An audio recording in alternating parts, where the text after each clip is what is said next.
M23 par son président Bertrand Bisimwa a accusé les militaires burundais d'avoir pris part encore une fois au combat entre la coalition FDLR Maïmaï sous le label Ouazalendo et les FARDC contre le M23, menaçant de conséquences qui risquent d'être plus importantes. Pendant que le porte-parole de l'armée burundaise lui dément cette affirmation. Qu'est-ce qui se passe exactement dans cette région? De toute façon, il y a des forces burundaises qui sont présentes, comme on le savait déjà, comme contingent burundais des forces de la East African Community. Mais il est clair qu'il y a aussi un contingent qui est plutôt aux côtés des FARDC. Ils existent et d'ailleurs, je ne pourrais pas affirmer avec preuve à l'appui, mais je crois que les Burundais ont déjà parlé pour expliquer cette situation, qu'il s'agissait aussi d'un accord bilatéral entre le Congo et le Burundi. Donc, ce que nous observons de toute façon, c'est que déjà, il y a eu des militaires burundais qui ont été pris au combat, d'autres qui ont été tués, des armes qui ont été récupérées, ça c'est un fait indéniable. D'autre part, c'est qu'on observe sur le terrain, à l'heure même qu'on a cette interview ensemble, que les zones dans lesquelles il y avait des Burundais sous force de l'East African Community, eux aussi ont commencé, après les Kenyans, à plier bagages. Mais ce qu'on observe, c'est qu'ils ne rejoignent pas Sake pour aller sur Goma, mais qu'ils plutôt ils rejoignent les lignes donc de la coalition de Kinshasa, qui comprend, pour ceux qui nous suivent, les FARDC, les FDLR, les mercenaires et les Maïmaï. Donc ça, c'est ce qu'on voit quand même actuellement sur le terrain. Alors, le porte-parole de Félix Tshisekedi, M.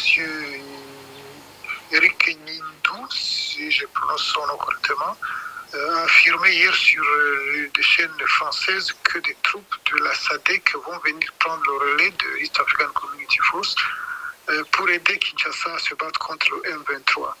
Ceci laisse présager des affrontements encore plus généralisés dans la région si cela se révèle être vrai, n'est-ce pas? Je crois que les mots sont importants.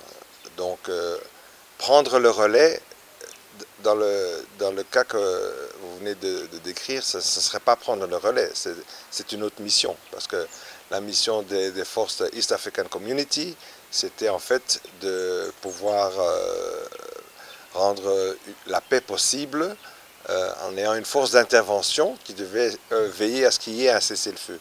Maintenant, s'il y a un contingent de la SADC qui se pointe dans la région avec une mission offensive contre le M23, c'est un tout autre scénario.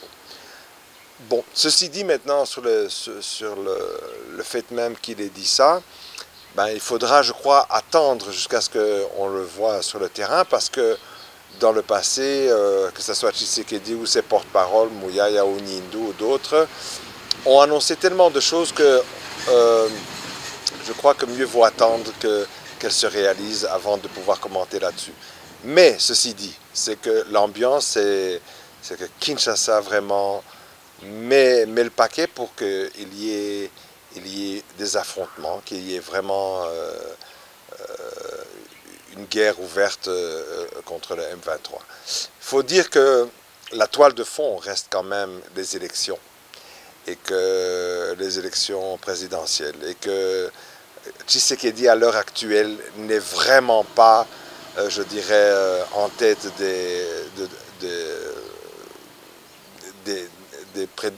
de ce qu'on pourrait prévoir dans ces élections, si elles ont lieu un jour. Ça veut dire qu'il y a surtout eu Moïse Katumbi qui fait beaucoup d'ombre à Tshisekedi et d'ailleurs qui a fait oublier les autres prétendants. Donc je dirais qu'en général, tous les observateurs prédisent plutôt Katumbi que Tshisekedi. Donc le fait d'avoir une victoire sur le M23, c'est peut-être un espoir pour le camp de Tshisekedi de pouvoir regrimper dans les sondages.